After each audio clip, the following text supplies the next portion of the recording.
మాజీ ముఖ్యమంత్రి జగన్మోహన్ రెడ్డి గారికి ఇప్పటికే కూడా జెడ్ ప్లస్ సెక్యూరిటీ అనేది ఉంది. ఈ జెడ్ ప్లస్ సెక్యూరిటీలో 58 మంది కమాండోలు అయితే పనిచేయడం జరుగుతుంది. అయితే జగన్మోహన్ రెడ్డి గారికి ఈ సెక్యూరిటీ అనేది సరిపోవడం లేదంట. ఈ సెక్యూరిటీ సరిపోవడం లేదు, నాకు ప్రాణభయం ఉంది, నన్ను చంపేస్తారు, నాకు ప్రాణహాని ఉంది, కాబట్టి నాకు ఇంకా అదనపు భద్రత, అదనపు సెక్యూరిటీ అనేది కల్పించండి అని చెప్పి గతంలో హైకోర్టుని కోరడం జరిగింది. దాంతోపాటు కేంద్ర ప్రభుత్వానికి కూడా ఆర్జీ పెట్టుకోవడం అయితే జరిగింది. అంటే ఇక్కడ జగన్మోహన్ రెడ్డి గారికి ప్రాణహాని ఉంది అని చెప్పి ఆయన నాయకులు, ఆయన కార్యకర్తలు అభిప్రాయపడుతున్నారు తప్పితే రాష్ట్రంలో ఎవ్వరూ కూడా జగన్మోహన్ రెడ్డి గారికి ప్రాణహాని ఉందని చెప్పి గుర్తించుకోవడంలా. ఎందుకనంటే ఇక్కడ ఒక ఉదాహరణ తీసుకోండి. ఇప్పటి వరకు కూడా జగన్మోహన్ రెడ్డి గారి మీద ఎక్కడా కూడా ఒక అటాక్ జరగల. అంటే అటాక్ అని అంటే ఎక్కడైనా కాల్పులు కానీ, లేదంటే ఎవరైనా కావాలని దాడి చేయడం కానీ, లేదంటే సెక్యూరిటీకి ఇబ్బంది కలిగే విధంగా వాళ్ళని కొట్టడం కానీ, వాళ్ళ మీద తిరగబడడం కానీ, లేదంటే కత్తులతో కానీ, లేదంటే గన్నులతో కానీ ఎక్కడ కూడా ఇటువంటి ప్రమాదాలు ఏమీ జరగలేదు. పోనీ ఏదైనా ఫోన్ కాల్స్ కానీ, మెసేజెస్ కానీ, లేదంటే ఏదైనా లేఖల రూపంలో ఆయన బెదిరించారు, భయపెట్టారు అని అంటే అలాగా కూడా లేదు.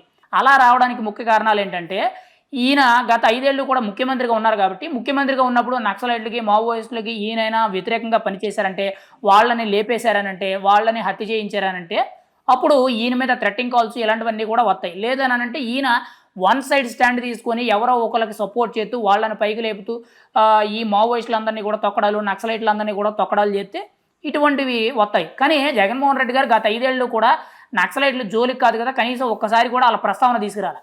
మరి ఆయనకి ప్రాణభయం ఉంది, నాకు ప్రాణహాని ఉంది, నన్ను చంపేస్తారని చెప్పి ఆయన భ్రమపడుతూ ఇప్పుడు అదనపు సెక్యూరిటీ గురించి ఆర్జీలు పెట్టుకోవడం జరిగింది.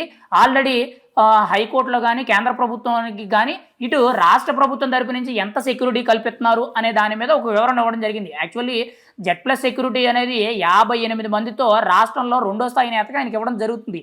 రాష్ట్రంలో 2వ స్థాయి నేతగా జెడ్ ప్లస్ సెక్యూరిటీ ఇచ్చినా కానీ ఆయనకి ఇంకా ప్రాణభయం ఉందనంటే ఆయన ఏ లెవెల్లో ఉద్దేశిస్తున్నాడు, లేదంటే కూటమి ప్రభుత్వాన్ని ఇరకాటంలో పెట్టడానికి ఇచ్చేస్తున్నారు.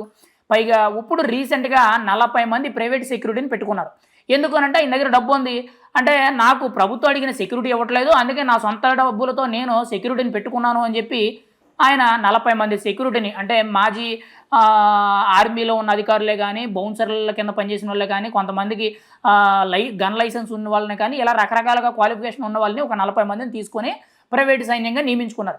కానీ ఇప్పటి వరకు కూడా జగన్మోహన్ రెడ్డి గారి మీద ఎక్కడ అటాక్ జరగలేదు. ఆయనకి ఎక్కడ కూడా బెదిరింపు కాల్స్, ఫోన్ కాల్స్, మెసేజ్లు, లేదంటే లెటర్లు రావడాలు ఇటువంటివి ఏమీ లేవు. ఏమీ లేకుండానే ఆయన జెడ్ ప్లస్ సెక్యూరిటీ ఆల్రెడీ ఇస్తున్నా కానీ, ఒక మాజీ ముఖ్యమంత్రి హోదాలో ఆయనకి ఎక్కడికి వెళ్ళినా కానీ జెడ్ ప్లస్ సెక్యూరిటీ కింద 58 మందితో ఆయన భద్రత కల్పిస్తున్నారు. దాంతోపాటు ఆయన ఏదైనా పర్యటనకు వెళ్ళారనుకో అక్కడ ఇంకా అదనపు సెక్యూరిటీ అనేది ఇస్తున్నారు. కానీ ఇక్కడ ఇన్ని జరుగుతున్నా కానీ జగన్మోహన్ రెడ్డి గారికి అదనపు సెక్యూరిటీ కావాలన్నారు. గతంలో కూడా ఆయన ముఖ్యమంత్రిగా ఉన్నప్పుడు ఆయన జస్ట్ తాడేపల్లి ప్యాలెస్ నుంచి బయటకు రావడానికి 989 మందో ఎంతమందో, సుమారుగా 989 మందికి పైగా ఆయన సెక్యూరిటీని నియమించుకొని ఆయన నాకెంత బలం ఉంది, నాకెంత సెక్యూరిటీ ఉంది, రాష్ట్రంలోనే కాదు దేశంలోనే ఇంత టైట్ సెక్యూరిటీ, ఇంత హెవీ ప్రోటోకాల్ ఉన్న వ్యక్తి ఎవరూ లేరు, నరేంద్ర మోదీ గారి తర్వాత నేనే అని చెప్పుకునే విధంగా ఆయన ఒక రకమైన పబ్లిసిటీ స్టంట్లు చేస్తున్నట్టు అనిపించింది. కానీ ఇప్పుడు కూడా అదే ప్రయత్నాలు. యాక్చువల్లీ జగన్మోహన్ రెడ్డి గారి పర్యటనలో జగన్మోహన్ రెడ్డి గారికి ఏమీ జరగలేదు. కానీ ఏం చెప్తున్నారు, జగన్మోహన్ రెడ్డి గారిని చంపేస్తారు, జగన్మోహన్ రెడ్డి గారి ప్రాణహాని ఉండి కూడా కూటమి ప్రభుత్వం కావాలని వ్యవహరిస్తున్నారు. మరి ఎక్కడ ఏ దాడి జరగలేదు. ఆయన పర్యటనకు వెళ్ళినప్పుడల్లా కూడా విపరీతంగా జనాలు వాళ్ళే పోగేస్తున్నారు, వాళ్ళే బాగా హెవీ క్రౌడ్ కింద చూపెడుతున్నారు. అక్కడ ఏదో ఒక రాదంతం చేసి దాన్ని మీడియా అంతా కూడా పబ్లిసిటీ చేస్తున్నారు.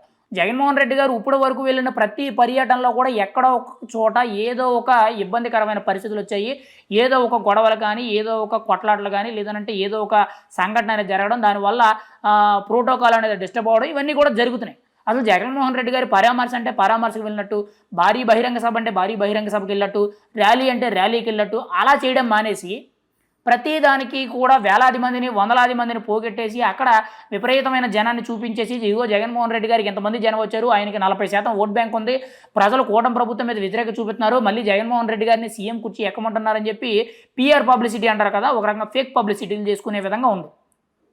ఇక్కడ జగన్మోహన్ రెడ్డి గారికి ఏ థ్రెట్ లేకపోయినా కానీ, ఏ ప్రాణహాని లేకపోయినా కానీ ఆయన సొంతంగా 40 మంది ప్రైవేట్ సెక్యూరిటీని నియమించుకున్నారు. ఆల్రెడీ ముందు నుంచే కూడా 58 మంది జెడ్ ప్లస్ సెక్యూరిటీ అనేది రాష్ట్రంలోనే హైయెస్ట్ ప్రోటోకాల్ ఉన్న సెక్యూరిటీ. సీఎం గారికి ఉన్న సెక్యూరిటీ జెడ్ ప్లస్ సెక్యూరిటీ. కానీ ఆయనకి గతంలో బాంబు పేలుడు దాడి జరగడంతో ఆయనకి ఎన్ఎస్జీ కమాండర్స్‌ని అఫీషియల్‌గా బ్లాక్ అండ్ కమాండర్స్ ఉంటారు కదా! ఎన్ఎస్జీ కమాండర్స్‌ని వాళ్ళని నియమించడం జరిగింది.